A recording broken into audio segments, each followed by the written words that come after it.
Un jour, au printemps, j'ai déjeuné dehors avec des médecins-chefs. Sur la route, des villageois ont reconnu le docteur Wang. Ils semblaient heureux et reconnaissants. Ils l'ont salué chaleureusement.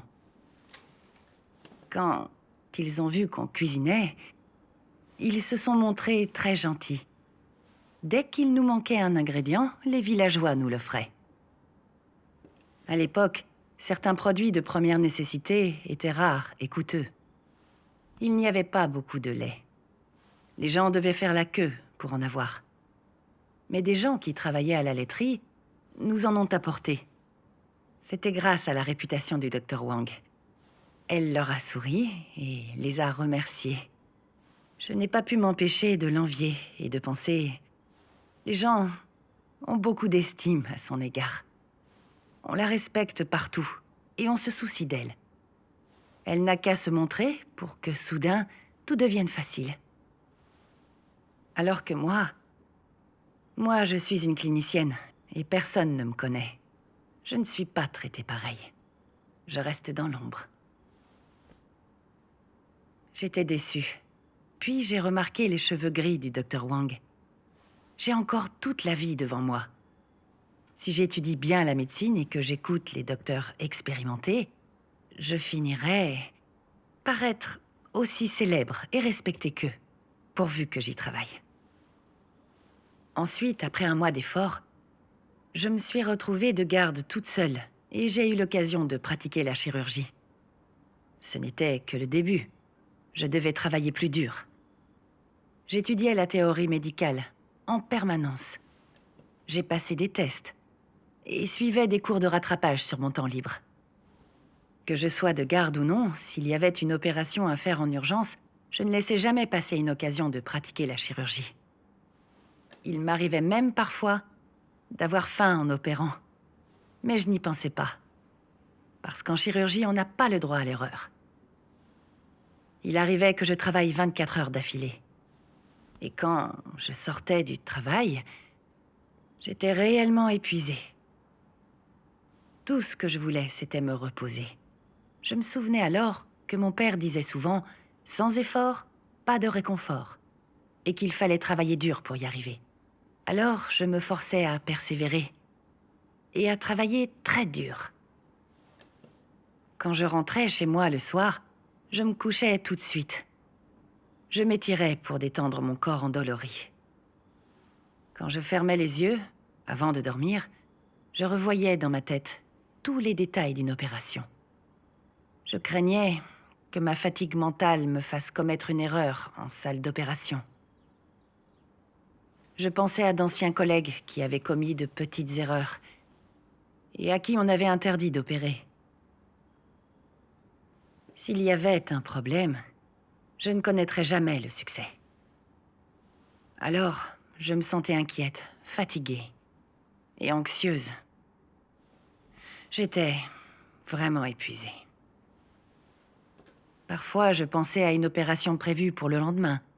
Et même, lorsque je rentrais très tard, je révisais plusieurs fois les connaissances dont j'aurais besoin pendant l'opération, pour éviter de commettre la moindre erreur. J'étais exténuée, mais je m'efforçais de tenir le coup, pour avoir du succès un jour. Travail. Il y a une lumière au bout du tunnel. Et que s'est-il passé ensuite ? Finalement, après 7 ans d'efforts et de persévérance, je suis devenue médecin certifié. À ce moment-là, une pensée a dominé toutes les autres. Tout cela en valait la peine. Le prix de mes consultations s'est élevé avec mon grade. Et je faisais toutes les opérations dont pouvait se charger un médecin certifié. Je faisais partie des chirurgiens en chef. Mon salaire et mon prestige ont augmenté, alors que mes collègues étaient à la traîne. Je ressentais un bonheur difficile à décrire, surtout quand quelqu'un me reconnaissait dans la rue. Des gens que je ne connaissais pas me connaissaient. Ils me félicitaient même d'être une bonne chirurgienne. J'aimais l'admiration dans leur regard et ce qu'ils me disaient. Je suis venue vous consulter à telle époque et j'ai vite guéri sans que ça m'ait coûté très cher. Alors qu'avec un autre docteur, je ne guérissais pas. D'autres patients disaient Je suis venue car un tel m'a dit que vous étiez un bon médecin. C'est très difficile d'obtenir un rendez-vous. Quand j'entendais ça, je souriais de toutes mes dents. J'étais vraiment heureuse. Des gens se souvenaient de moi, pendant très longtemps. Et d'autres venaient me voir parce que j'étais connue. Je sentais que ma réputation avait grandi. Et je goûtais au plaisir du succès.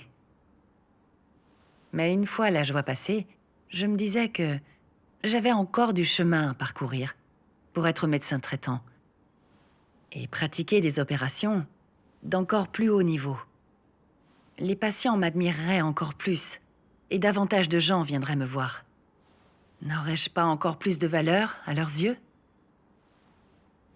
Alors, j'ai voulu atteindre la gloire encore plus rapidement. Mon mari se plaignait et on se disputait souvent. Il disait que je lui consacrais moins de temps. Je me sentais lésée et fatiguée. Je ne cessais de me demander pourquoi ai-je fourni autant d'efforts? N'était-ce pas pour avoir une carrière et une vie agréable? Ai-je fait quelque chose de mal? Non, pas du tout. C'est mon mari qui a tort. Il n'a absolument aucune ambition. J'ai essuyé mes larmes et j'ai postulé dans une unité médicale municipale afin d'étudier davantage et devenir médecin traitant en développant toujours plus mes compétences. C'était une occasion rare et j'en étais ravie. Mais durant la formation, j'ai découvert que j'étais enceinte. Oh.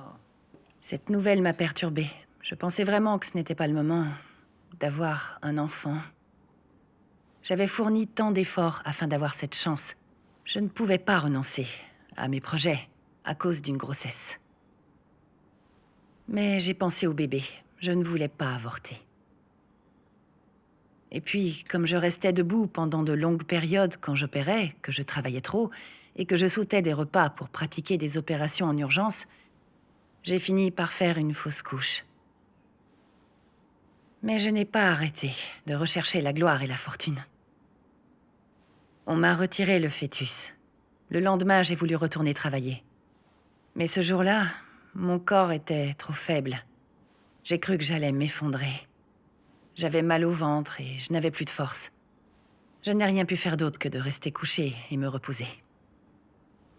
Mais je ne pensais pas à l'enfant que je venais de perdre, ni à prendre soin de mon corps. J'étais seulement inquiète car cela risquait de compromettre ma réussite. Avais-je donc fourni tous ces efforts en vain?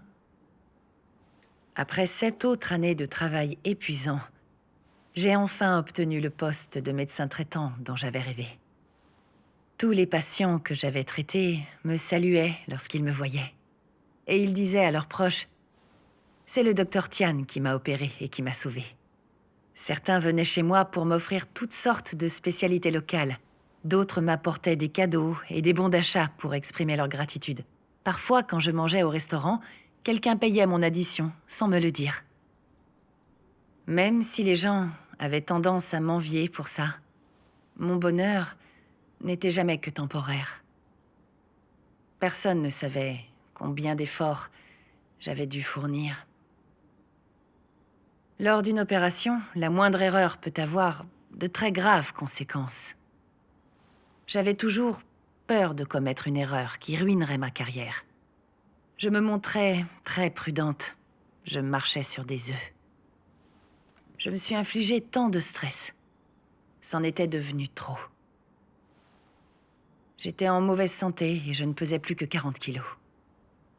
J'avais trop travaillé pendant si longtemps que ma santé s'était détériorée. Je souffrais d'insomnie et de terribles douleurs d'estomac. Je ne pouvais plus dormir, ni manger. Je comptais les moutons toute la nuit. Et je prenais 4 somnifères, sans résultat.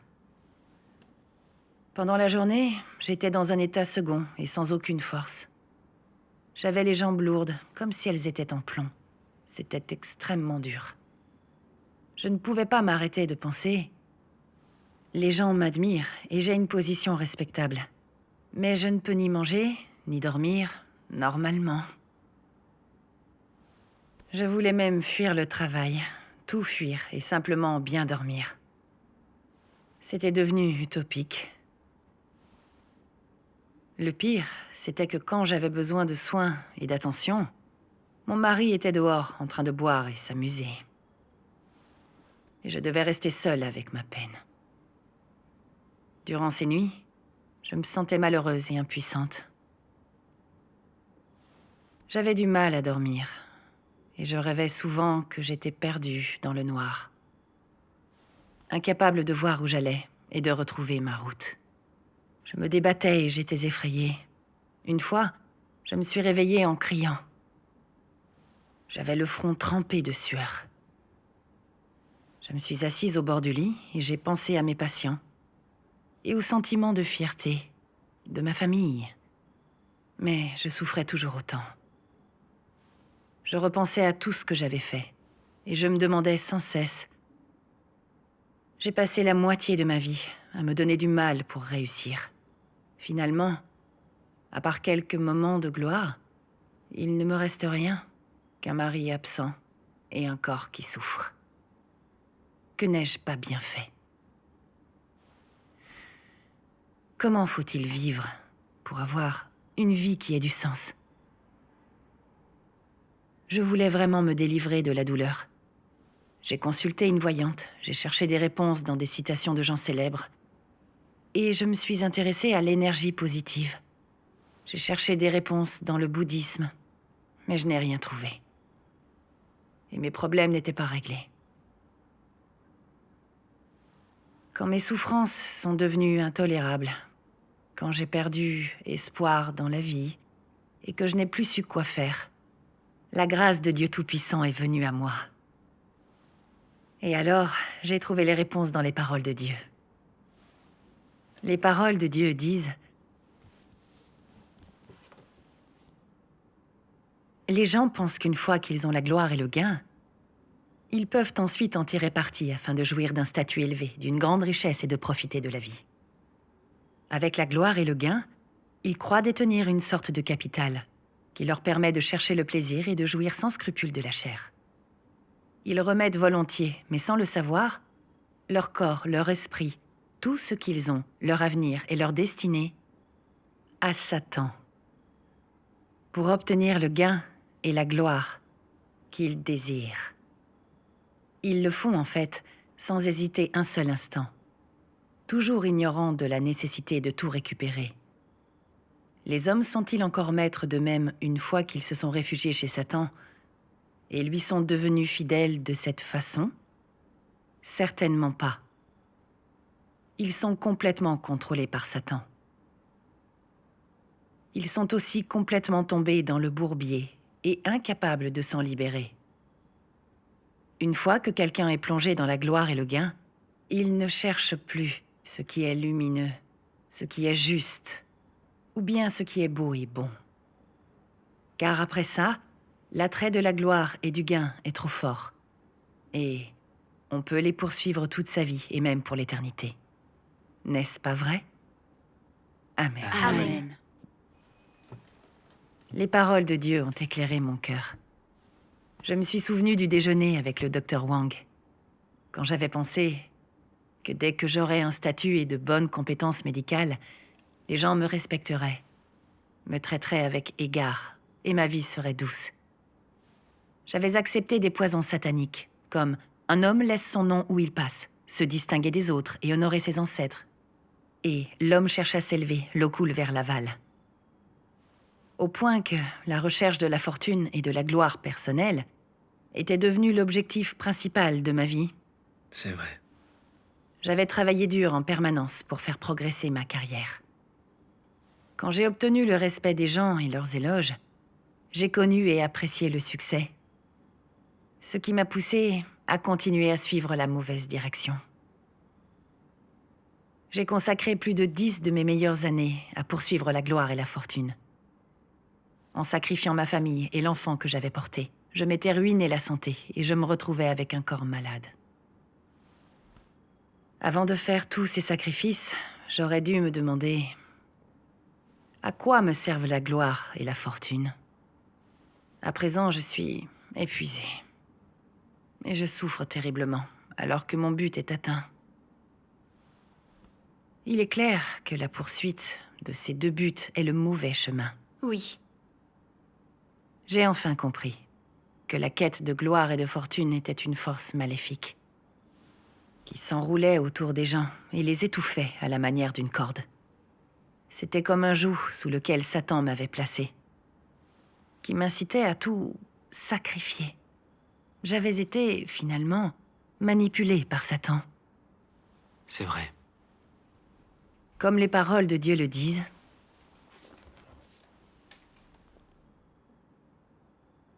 Satan contrôle les pensées humaines par la gloire et le gain, jusqu'à ce qu'il ne pense qu'à cela. Pour la gloire et le gain, il lutte, endure des difficultés et supporte l'humiliation. Ils sacrifient tout et se montreront capables de prendre n'importe quelle décision au nom de la gloire et du gain. Ainsi, Satan attache l'homme avec des chaînes invisibles, dont ils n'ont ni la force ni le courage de se libérer. Alors, sans le savoir, ils finissent par porter ces chaînes et avancent avec de nombreuses difficultés. À cause de la gloire et du gain, les hommes s'éloignent de Dieu, le trahissent et deviennent de plus en plus méchants. Ainsi, toutes les générations sont détruites à cause de la gloire et du gain de Satan. Amen. Amen. J'ai vu à quel point Satan était odieux.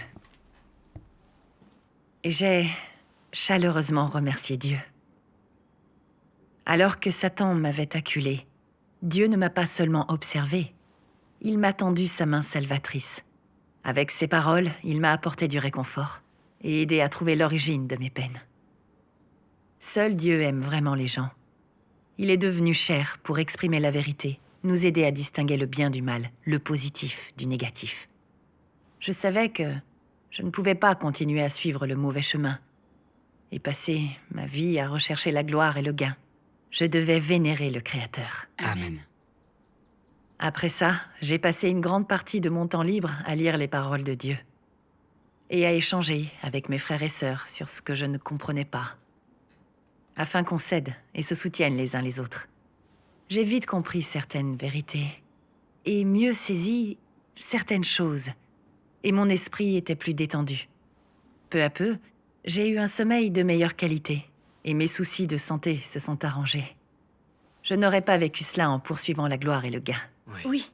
J'ai vraiment éprouvé la joie de la liberté spirituelle. Oui. Plus tard, j'ai vu que tous mes collègues s'efforçaient d'être promus.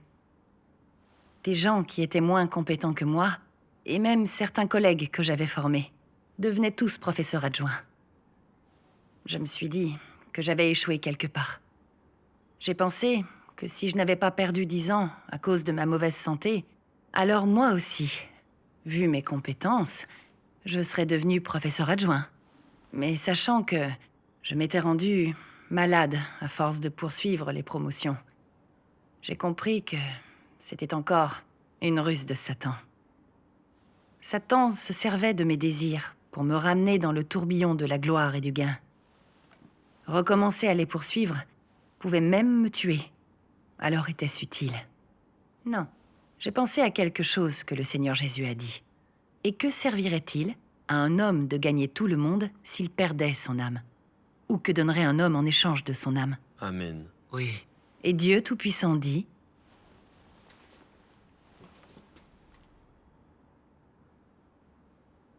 comme des personnes normales qui sont en quête de l'amour pour Dieu, l'entrée dans le royaume pour faire partie du peuple de Dieu est votre véritable avenir. Et une vie qui est d'une extrême valeur et d'une grande importance. Personne n'est plus béni que vous. Pourquoi dis-je cela?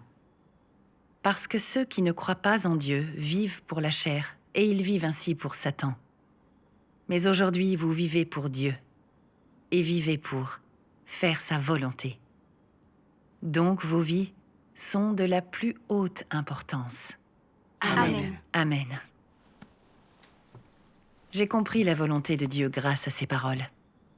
Peu importe le statut ou la réputation de quelqu'un, la gloire et le gain mènent vers un mauvais chemin. qui ne conduit qu'à la mort. C'est vrai. On ne peut recevoir ni la bénédiction ni la protection de Dieu sur ce chemin. Ce n'est qu'en recherchant la vérité et en faisant son devoir, en se délivrant de ses corruptions par les preuves de l'œuvre de Dieu et en essayant de le connaître, qu'on peut avoir une vie qui a de la valeur et du sens, et recevoir les bénédictions de Dieu. C'est l'unique avenir qu'on devrait avoir. C'est vrai. Si j'avais continué à essayer de satisfaire les intérêts de la chair, non seulement Dieu ne m'aurait pas béni, mais il m'aurait détesté. Oui. Voici quelques exemples de gens que j'ai connus. La fille de mon patron a obtenu un diplôme et fait carrière à l'étranger. Mais après des années de compétition acharnée et de stress, elle est tombée en dépression et s'est tuée en sautant d'un immeuble. Et le fils d'un ami qui était devenu directeur très jeune et qui avait réussi a développé une cirrhose, car son travail le poussait à trop boire. 6 mois plus tard, il décédait. Et les cheveux de mon ami ont blanchi d'un coup, à cause de son chagrin. Il y a trop de cas comme cela. Oui. Oui. Je me rappelle avoir lu un jour ces paroles de Dieu. Les gens se rendent compte que l'argent ne peut acheter la vie et que la gloire n'abolit pas la mort. Que ni l'argent ni la renommée ne peuvent prolonger la vie d'une personne d'une seule seconde. Amen. Oui. La gloire et le gain ne peuvent sauver la vie des gens, ni les délivrer de leurs souffrances. Ils ne peuvent qu'entraîner les gens dans le gouffre de la mort après des bonheurs éphémères. Quand j'ai compris ça, je n'ai plus laissé les gens autour de moi me perturber. J'ai décidé de consacrer mon temps limité à poursuivre la vérité, à vivre en accord avec les exigences de Dieu et à bien accomplir mon devoir. Dieu soit loué. Un jour, le directeur d'un autre hôpital m'a appelé. Il a dit « Maintenant que vous êtes à la retraite, on a organisé un banquet pour fêter ça. On discutera de la collaboration dont nous avons parlé. On aimerait accrocher votre licence dans l'hôpital pour que vos patients viennent ici. Vous pourriez aussi travailler pour nous ou devenir une actionnaire. » Quand j'ai entendu ça, je n'ai pas pu m'empêcher de penser « J'ai passé l'essentiel de ma vie à poursuivre la gloire et le gain. Et qu'est-ce que ça m'a apporté? Vais-je vraiment passer ma vie à chercher la gloire et la fortune? Non.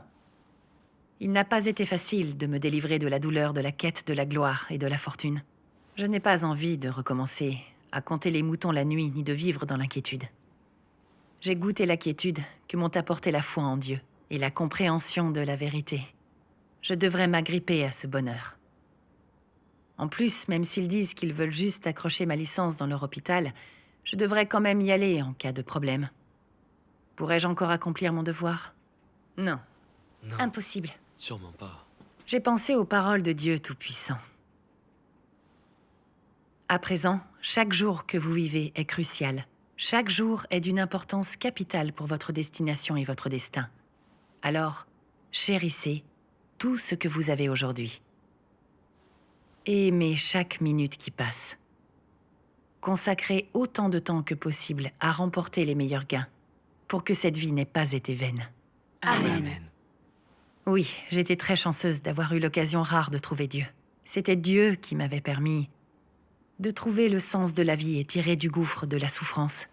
Comment pouvais-je alors tomber à nouveau dans les bras de Satan? Tu ne pouvais pas. Non. L'œuvre de Dieu approchait de sa fin, et je n'avais pas encore gagné la vérité. Je devais chérir chaque jour, et la rechercher pendant le peu de temps qu'il me restait. C'est cela, une belle vie. Amen. Oui. Amen. J'avais compris la volonté de Dieu, et j'ai donc refusé la proposition du directeur. Après notre appel, je me suis sentie plus libre que jamais. J'ai pensé que j'aurais dû arrêter de chercher la gloire et le gain plus tôt. D'autres hôpitaux ont voulu collaborer avec moi. Je leur ai dit que je ne voulais pas. Maintenant, je m'investis dans l'accomplissement de mon devoir. Je me sens à l'aise et satisfaite tous les jours. Ni la gloire, ni aucun plaisir matériel ne peut apporter ça. Merci Dieu Tout-Puissant de m'avoir sauvée. Dieu soit loué. Dieu soit loué pour son salut.